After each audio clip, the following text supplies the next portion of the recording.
welcome to Game On Air. Huge congratulations to India. एक बार फिर से उन्होंने वर्ल्ड कप जीता, 2024 का भी जीता और आज फिर एक दफा फिर से उन्होंने जो है टाइटल हासिल किया है और ट्रॉफी को लिफ्ट किया है and full credit to them. दोस्तों शोएब अख्तर तो जल के खाक हो गया भाई. सुनो ज़रा कितना बुरा लग रहा है बेचारे को. वाइट बॉल सुप्रेमेसी शायद एक ज़माने में ऑस्ट्रेलिया की होती थी 90s में जब पाकिस्तान आपने भी उस टाइम पे खेला हुआ है. कैसे देखते हैं इस विक्ट्री को? आई थिंक दो तीन चीज़ें ज़रूर कहूँगा इंडिया के बारे में कि पहले तो उनकी पॉलिसी जीत गई, फिर उनका सिस्टम जीत गया, मोस्ट इम्पॉर्टेंट उनका मेरिट जीत गया. ये भी हो सकता था कि पैसे का मसरफ सही जगह ना होता. क्या रणजी की ट्रॉफी के खेलने वाले बच्चे पैसे नहीं कमा रहे? क्या आज गौतम गंभीर ने यह साबित नहीं कर दिया एक बच्चे को खिला के 2 बंदों से मैं टूर्नामेंट जीत दूंगा? एक कम था संजू सैमसन, मैं उसको ले आता हूँ. डिस्पाइट ऑल द ऑड्स उसने किसी को ड्रॉप किया और उसने मेरिट की बिना पे रिस्क लिया और बहुत बड़ा रिस्क लिया. वो आपके सामने है संजू सैमसन. वो वाइड प्लेयर था, मैं बार बार कह रहा हूँ वो वाइड प्लेयर था. वो न्यूट्रलाइज करके सारी टीमों को ऊपर से. अभिषेक बहुत जवान है, बच्चा है, मैच्योर है, बहुत क्रिकेट अभी इसने सीखना बाकी है, but he is somebody is very mature.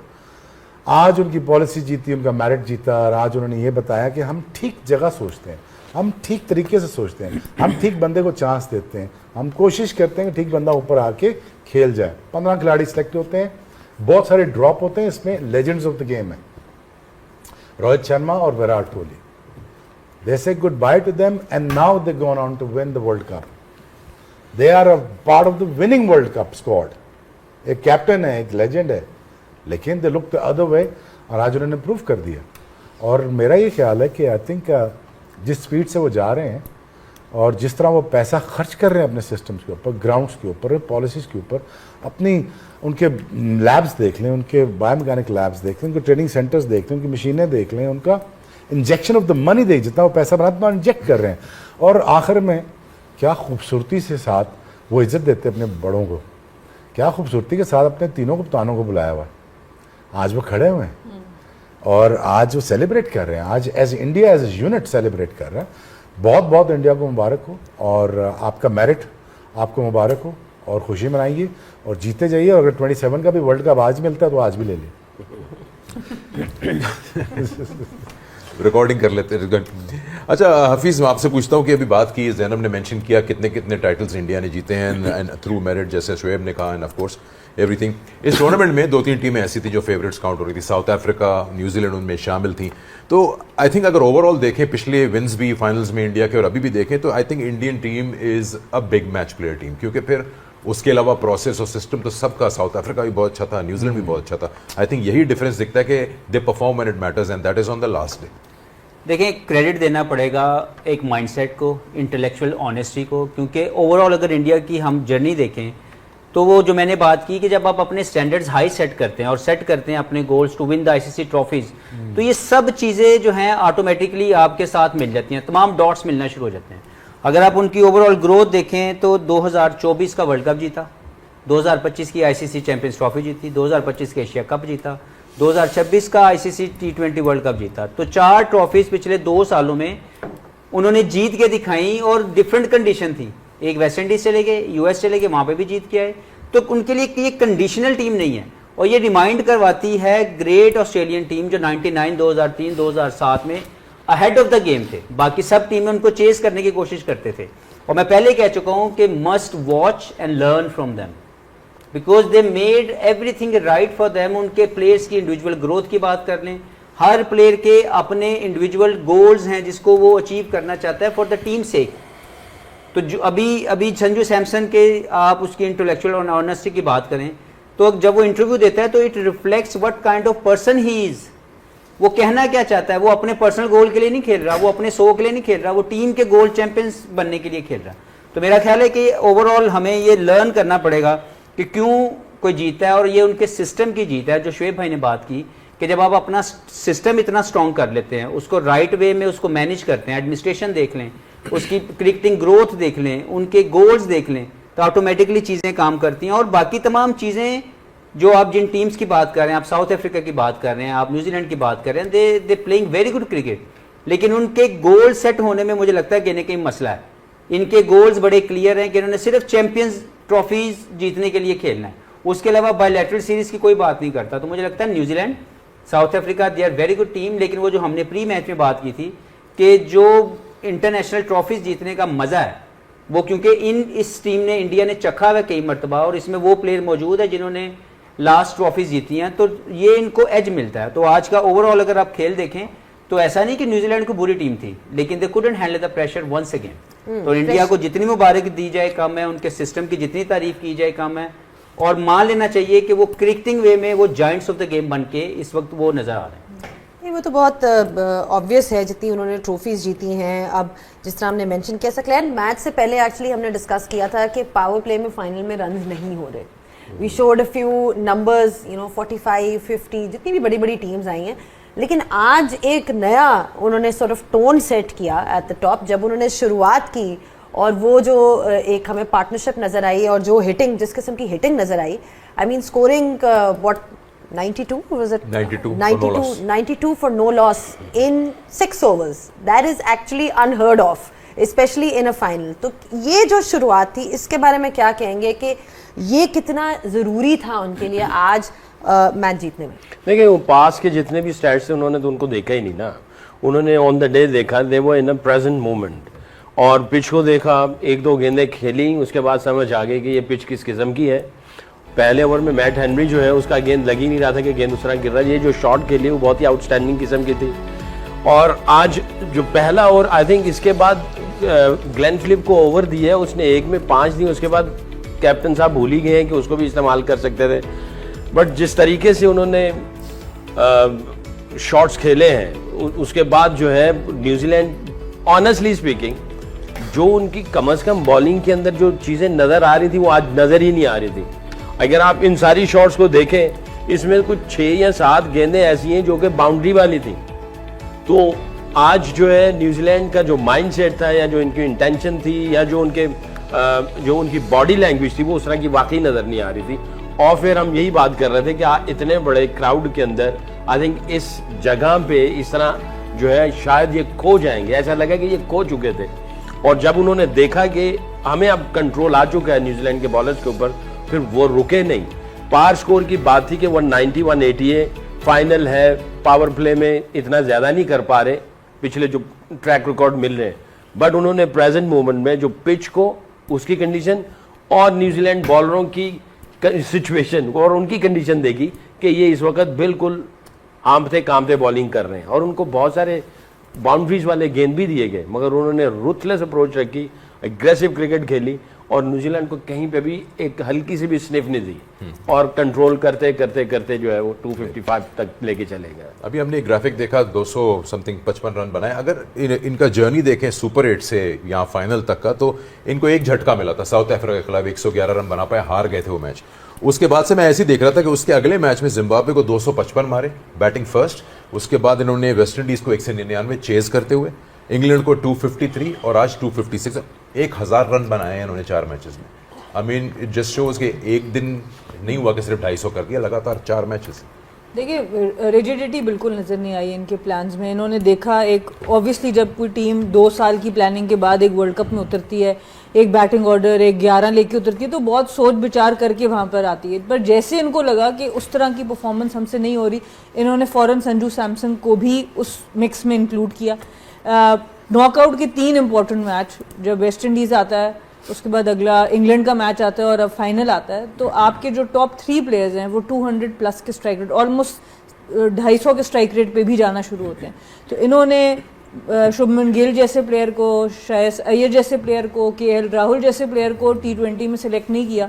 क्यों? क्योंकि उनको टॉप ऑर्डर में इस तरह के लोग चाहिए जो 200, 250 के स्ट्राइक रेट से खेल सकें, और उन प्लेयर्स ने फिर उस कॉन्फिडेंस को साबित भी किया कि क्यों वो वहाँ पर खेल रहे हैं।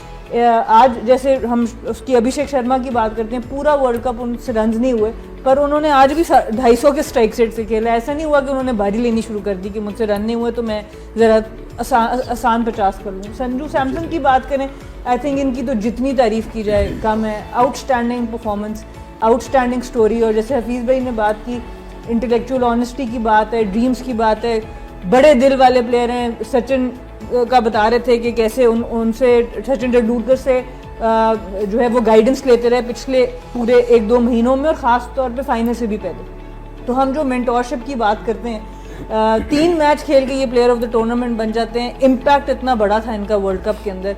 और फिर हम वो सिस्टम की बात सारी करते हैं कि किस तरीके से इतना इम्पोर्टेंट है कि आप अपने इर्द गिर्द उन लोगों से बात करें जो ऑलरेडी उस जगह पर कर चुके हैं उस तरह की परफॉर्मेंस। तो सचिन को इवन दो कि वो सेटअप का हिस्सा नहीं है, but he is available as a mentor for the younger generation, और उनसे वो बातचीत करके वो अपना सारा एक्सपीरियंस शेयर करे। तो आई थिंक ये ज़बरदस्त स्टोरी है। क्यों ना फिर ऐसे सिस्टम वर्ल्ड कप्स उठाएं जहां पर आप अपने हीरोज़ को इज्जत भी दे रहे हैं, अपनी टर्म्स पे जाने भी दे रहे हैं। विराट कोहली का बड़ा डिफिकल्ट पैच था उस वर्ल्ड कप में, एंड तक आखिरी मैच तक खिलाया, उन्होंने फाइनल जिता दिया, उनको भी इज्जत दी, आज भी अपने कप्तानों को इज्जत दे रहे हैं। तो फिर डिजर्व करते हैं कि वो लोग वर्ल्ड कप उठाएं। अच्छा Umar, bowling wise as well अगर इंडिया की बात की जाए तो Jasprit Bumrah was the star of the tournament and he is always featured as the star. जब भी इंडिया ने कोई ट्रॉफी जीती है, जब भी कोई टूर्नामेंट जीता है, तो उनको हमेशा हम देखते हैं कि he is at the forefront of things, मतलब हर चीज़ में वो आगे होते हैं। जब भी उनको बॉल दिया जाता है वो विकेट लेके देते हैं। ऐसा मैच विनर होना और आज की परफॉर्मेंस जिस तरह हमने उनकी देखी, ओवरऑल टूर्नामेंट में भी देखते रहे हैं, ये कितना बड़ा उनके लिए गेन है of developing a fast bowler like him, and what makes him special according to you? I think उसके अपने स्किल्स तो है, लेकिन इसके अलावा उसकी सिस्टम को भी क्रेडिट जाता है कि जिस तरह उनको वो रिस्पेक्ट दे रहे हैं, वो वैल्यू करे, जिस तरह उनको पैम्पर कर रहा है कि अगर 2024 वर्ल्ड कप के बाद उसको कितना रेस्ट दिया गया, कितना उसको वैल्यू दिया गया कि उसको तैयार किया था इस वर्ल्ड कप के लिए। तो आई थिंक ये उनके बाय द सेम टाइम उनके जो सिस्टम है, उनके बोर्ड है, उनको भी क्रेडिट जाता है। और उसको ऑब्वियसली इसके जो अपने स्किल्स है वो तो है ही कि जब भी इसको कैप्टन ने बुलाया, जहाँ पे भी मुश्किल टाइम पे उसने अपना हैंड रेस किया और वहाँ पे फ्रंट से इसने परफॉर्म किया, टीम को जिताया। और आज भी अगर आप ये फाइनल की बात करें तो आई थिंक वो फ्रंट से वो लीड कर रहा था। और इसके अलावा मेरे ख्याल से 2-3 चीज़ें बड़ी ज़बरदस्त थी कि शुएब भाई ने बात की सिस्टम की, और हफीज़ ने और ट्रॉफीज़ की बात की। वो ऑलरेडी स्काई ने मेंशन भी किया पोस्ट मैच उसमें। सिस्टम इसलिए अच्छा है कि जब 2024 का वर्ल्ड कप हुआ, उनके काफ़ी प्लेयर्स वो चले गए, और उस टाइम पे जहाँ पे वर्ल्ड कप हो रहा था वेस्ट इंडीज़ और यूएसए में, तो वहाँ पे पार स्कोर हो रहा था 160। तो उन्होंने नॉर्मल जो बाकी टीम्स होते वो तैयारी करते जब वो हार जाते, उन्होंने वर्ल्ड कप जीतने के बाद उन्होंने तैयारी स्टार्ट की। वो स्काई ने उसी टाइम पे कहा कि हमने तैयारी शुरू की 2026 के लिए। तो इनको पता था कि कहाँ पे मैचेस हो रहे, यहाँ पे इंडिया में हो रहे, श्रीलंका में हो रहे, तो यहाँ पे जो पार स्कोर होगा वो 200 भी समटाइम आपको कम लगता है, क्योंकि लास्ट जो मैच था इनका अगेंस्ट इंग्लैंड, इवन वो 250 वो चेज़ हो रहा था। लेकिन इन्होंने सिस्टम वहाँ से तैयारी की, अपनी प्रिपरेशन स्टार्ट की, इनका विजन था, एक प्लान था, उसके तहत इम्पैक्टफुल प्लेयर लेके आए, जिसमें सना ने भी मेंशन किया कि जसवाल को ड्रॉप किया, कि राहुल को, शुभमन गिल को। तो जहाँ पे इम्पैक्टफुल प्लेयर उनको चाहिए थे, उन्होंने पहले से तैयारी की। ये रिलैक्स नहीं हो गए थे कि 2024 का वर्ल्ड कप जीत के हम रिलैक्स हो जाए, नहीं, इन्होंने उसी दिन के बाद नेक्स्ट वर्ल्ड कप 2026 के लिए तैयारी की। तो आई थिंक ये क्रेडिट जाता है सिस्टम को भी और by the same time players को भी कि वो वहाँ पे किस तरह एग्जीक्यूट करते हैं। चले इस पे जरूर और भी मजीद बात करेंगे, बुमराह पे भी डेफिनेटली बात करेंगे, और ब्रेक लेते हैं। कीप वॉचिंग गेम ऑन है on PTV sports and Tapmad. Welcome back on game on है। डिस्कशन चल रही है यहाँ पे इंडिया वर्सेस न्यूजीलैंड, जहाँ इंडिया ने एक बार फिर से अपना टाइटल जीता है T20 वर्ल्ड कप का। बात हो रही थी बॉलर्स की, किस तरह से बॉलर्स की कंट्रीब्यूशन क्या होती है टूर्नामेंट्स में। Jasprit Bumrah is definitely on top of that list when you talk about match winners for India. Shoaib, वही सवाल मैं आपसे भी करती हूँ क्योंकि मैंने उमर से किया जी। What makes Jasprit Bumrah so special कि वो हर जब भी उनको बॉल दी जाए, मिडिल फेज में दी जाए, शुरू में दी जाए, बाद में दी जाए, जितने भी फेजेस हैं आपके उनमें हमेशा वो परफॉर्म करते हैं। क्या कहेंगे आप कि उनकी क्या स्पेशलिटी है? ऑफ द लेंथ बॉल बहुत अच्छा करता है। यॉर्कर बहुत ही दुनिया का बेहतरीन यॉर्कर करने वाला बॉलर, दो स्लो रन सीखा, और एट टाइम्स उसका जो पिछला बॉल है तेज जो करता है वो आता है मथे की तरफ, आपके डिसीविंग होता है basically.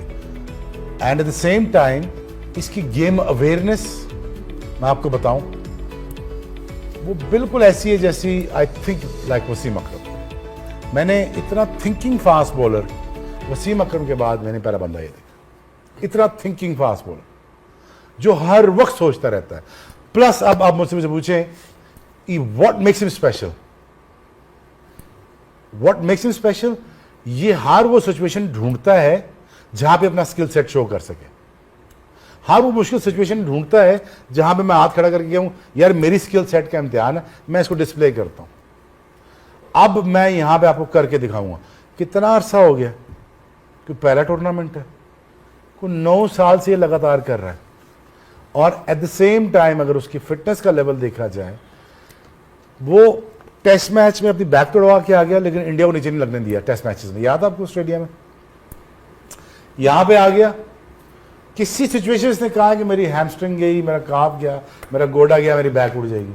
Such honest fast bowler, and इसकी गेम अवेयरनेस इतनी ज्यादा है और इसके स्किल सेट को इतना बैक करता है कि वो अनप्लेबल बन जाता है। अब यहां से is a go to man for India. मेरी जिस परेशानी का मकसद ये है कि जसप्रीत बुमराह के बाद कौन है। जसप्रीत के साथ दूसरा एंड खाली हमेशा रहता है। इमेजिन करें Jasprit Bumrah with another as good as probably half of this fast bowler can do wonders for India. India needs to look another fast bowler along with his workload. जब ये कर लें, और आपको पांचवा बॉलर चाहिए, लेकिन but this guy is as Surya Kumar Yadav said, is a national treasure, there is no question about it. Workload management की इन्होंने बात की, तो अगेन वही एज अ कोचिंग एस्पेक्ट कि इनकी इंजरी हुई, रिहैब पे आए, उसके बाद इंडिया ने इनको हर मैच पे नहीं रखा। उन्होंने पिक एंड चूज़ किया, वर्ल्ड इवेंट्स में इनको खिलाते हैं, सर्टन टेस्ट मैचेस या बायलैटरल में ये रेगुलर फीचर नहीं होते। And that is of course something that I think the system understood कि इनको यूज़ कितना करना, वरना ओवर यूज़ हो गए तो फिर तो थैंक यू हो जाएंगे। कॉमन सेंस है यार, जब आपको पता है कि आपके पास इतना स्किलफुल बॉलर है जो कि उसकी जिसकी सोच है दुनिया की उस तरह की सोच ही नहीं है। जिस तरह का उसके पास स्किल सेट है, दुनिया के पास उस तरह का स्किल सेट नहीं है। जिस तरह का उसके पास बलीफ है, किसी और के पास ऐसा बलीफ नहीं है। ये अकेला मैच को एक साइड पे कर सकता है, तो उसकी फिर लुक आफ्टर भी उस तरह की जाती है ना। और उन्होंने करके दिखाई और वो कर रहे हैं, और जाहिर है वो खुद भी ऑनेस्ट है, उसको भी पता है अपनी वैल्यू का, उसको अपनी वर्थ का पता है। बाज ऐसे बॉलर होते हैं जिनको अपनी वर्थ का पता नहीं होता और वो अंडर अचीवर ही रहते हैं। इसको अपनी वर्थ का पता है, इसीलिए दुनिया को बता रहे हैं और वो कर भी रहे हैं। और मैं ये समझता हूँ कि ये सबसे ज़्यादा इंपॉर्टेंट चीज़ है। गुल ने भी अभी मेंशन किया कि उनके सिस्टम ने उसको कितना लुक आफ्टर किया। आई थिंक शोएब अख्तर ने ब्यूटीफुली एक्सप्लेन अबाउट बुमराह कि उसके अंदर क्या क्या क्वालिटीज़ हैं। बट अगेन गुल की जो बात है ये भी बहुत पावरफुल है अगर सिस्टम साथ में। मैं ये समझता हूँ कि अगर शोएब अख्तर को हम सही इस्तेमाल करते तो ये 3-4 साल और आगे जा सकता था और कई वंडर्स कर सकता था पाकिस्तान के लिए। हमारे कई ऐसे खिलाड़ी ऐसे थे, अगर हम उनको लुक आफ्टर कर लेते। यॉर्कर मारना बहुत जोर लगता है। अगर आप 6 गेंद कर ले लेंथ के ऊपर, एक यॉर्कर मारेंगे उतनी एनर्जी एक यॉर्कर ले जाएगा। मैं वैसे बता रहा हूं, ये बताएगा, ये आपको एक्सप्लेन करेगा। एक बाउंसर मारना है वेरी वेल डायरेक्टेड, जिसमें आपने 100% अपनी एनर्जी लगानी है। एक बाउंसर मारने का 3 ओवर का स्पेल, उतनी एनर्जी जो है ना उसकी लग जाती है उसके ऊपर। तो और प्रेशर सिचुएशन में आना तो लोड और ज्यादा बढ़ जाता है। तो जिस तरीके से इसकी लुक आफ्टर की गई है, बैक इंजरी छोटी इंजरी नहीं होती है, लोगों के कैरियर खत्म हो जाते हैं। मैंने कोई 500 ऐसे फास्ट बॉलरों को देखा है इंग्लैंड के अंदर कि जिनकी बैक इंजरी आई, उनकी क्रिकेट खत्म हो गई, उसके बाद वापस नहीं आ पाए। तो सिस्टम ने कितने अच्छे तरीके से उसको लुक आफ्टर किया, उनको पता था। आई थिंक प्रॉब्ली इसकी मेंटल असेसमेंट इन्होंने की हुई थी कि इसका दिमाग कितना टॉप क्लास का है, इसका जिगरा कितना बड़ा है, इसके अंदर स्किल्स कितनी ज्यादा है। तो पूरे सिस्टम ने इसको बैक किया और बैक करने के बाद जो है आज बुमराह आपके सामने है। आई थिंक हफीज की बात पे यहाँ कहूँ, हमें सीखना चाहिए। हम क्रिकेट देखते हैं, हमें सीखना चाहिए, एज ए ऑर्गेनाइजेशन सीखना चाहिए, एज ए सिस्टम सीखना चाहिए, एज ए प्लेयर भी सीखना चाहिए। और बहुत सारी चीजें सीखने को हैं अगर सीखना चाहें तो। चले हाँ, नहीं, मैं वही बात हो रही थी कि फिर शाहीन अफरीदी के केस में क्या हुआ। आप उस वक्त कोच थे, हमने वर्ल्ड कप खिला दिया शाहीन को, उसकी नी इंजरी थी, आपने इस पे कुछ रेस किया होगा पॉइंट के? जी, मैं ये समझता हूँ आज इस प्रोग्राम के तवस्सुल से जब भी कोई सीरीज होती है या वर्ल्ड कप होता है, मेगा इवेंट्स होती हैं, खुदारा हेड कोच की जो रिपोर्ट होती है ना आफ्टर द टूर्नामेंट, उसको पढ़ना चाहिए, एक्नॉलेज करना चाहिए, फिर पूरे स्पोर्ट्स स्टाफ को बिठा के उसके ऊपर बात करनी चाहिए, क्योंकि बहुत सारी उसके अंदर इंफॉर्मेशंस होती हैं और फिर वो आपको आगे मूव फॉरवर्ड करते हुए बहुत फ़ायदा देती हैं। शाहीन की इंजरी हुई, ये बाकी जो टूर्नामेंट्स हुए, बहुत सारी रिपोर्ट्स इनके पास आती हैं। आपके हिसाब से वो रेडी नहीं था? नहीं, मैंने आज तक कोई मीटिंग अटेंड नहीं की है, जितने भी रिपोर्ट दी एज ए हेड कोच। हम लोग 2021 का इंडिया को हमने वर्ल्ड कप में मारा था, एशिया कप में भी मारा था हमने, इंडिया बाहर हो गई थी एशिया कप से भी, वर्ल्ड कप में भी। 2022 वर्ल्ड कप हम फाइनल खेले थे, ये 2 रिपोर्टें मैंने भी दी थी और भी बहुत सारी सीरीज की रिपोर्ट्स गई थी। तो आपकी असेसमेंट में वो मैच फिट उस था? रिपोर्ट में, हाँ नहीं मैं आपको बताऊं, उस रिपोर्ट में आप हर किस्म की रिपोर्ट देते हो कि आपका मेडिकल स्टाफ कैसा काम कर रहा है, उसकी जो इंजरी हुई उसके बाद जो ट्रीटमेंट हुई उसके बाद, आई थिंक दुख होता है ये सारी बातें करते हुए, आप नहीं लुक आफ्टर करते उस पर। चले ठीक। एक तो शाहीन को देख लिया, अब हसन को देख लो, उसकी ट्रीटमेंट कहाँ पे हुई, और चीदे ने ऑपरेशन किया तो पीटर ने ऑपरेशन किया है। भाई आप ये ट्रीटमेंट में देखो ना कितना बड़ा फर्क आता है। तो ये बहुत सारी चीजें हमें एज ए सिस्टम ये सीखना पड़ेगा, देखना पड़ेगा।